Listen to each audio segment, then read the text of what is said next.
whoever lives the truth comes to the light. There are two types of people nowadays. And the gospel presents us two of them. Number one, the believer. Second two, the non-believer. In the word of the gospel, those who love the light and those who hate it. It's very clear in our gospel for today, God gave His Son that we may believe that we are deeply loved by God. And the gospel for today is, I think, the most quoted Bible verse, John 3:16. God so loved the world.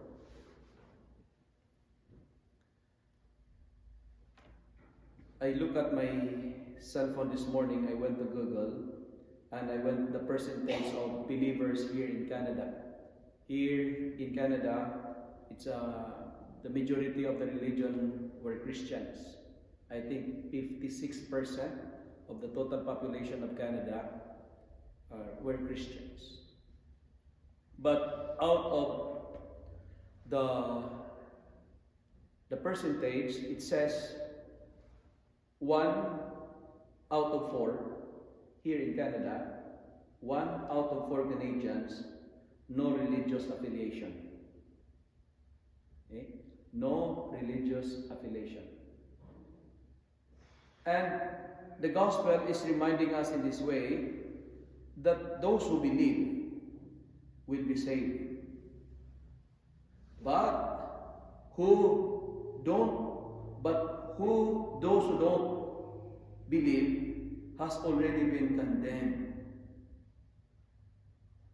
In short, the goal of life is salvation. And that is the reason why Jesus came, to save us. But in order for us to be saved, we have to live in the truth, to love the light, to hate darkness. And the word of the gospel today, to avoid condemnation, we should love the light than darkness. But now it's opposite. People love darkness rather than the light. It is difficult to live in truth when we like to stay in the dark. As what I've told you yesterday, we cannot appreciate the reality of heaven if we are slave in the realities below.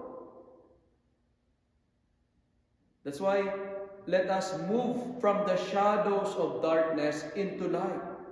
But the good news is this: whether we accept Jesus or reject Jesus, His love for those who don't believe, His love for us is permanent, unlimited, complete, and perfect. Even if you don't recognize Him, He still loves you. That's how perfect God's love is. But you know what, my dear parishioners? Having God's unconditional love does not mean we have God's unconditional approval. That's why to be saved, we need to do our part. And what are those? 3 requirements. Number 1, believe in the Son of God. And His name is Jesus. Believe in Jesus. Not only you and your household and your children's children will be saved if you believe in Him. Second, the gospel is encouraging us to love the truth. That is, be truth lover. And third, we have to live in the light, to stay away in the shadows of darkness. And the gospel, I find it very inspiring because we deserve nothing, but God gave us everything.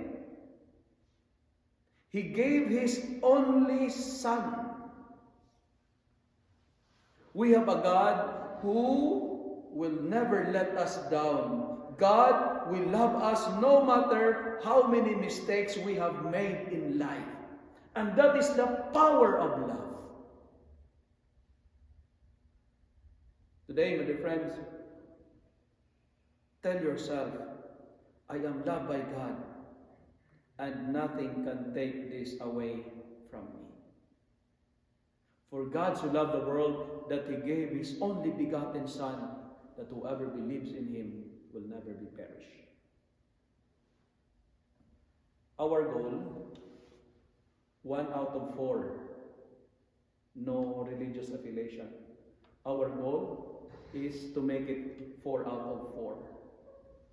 People to believe in God. And how?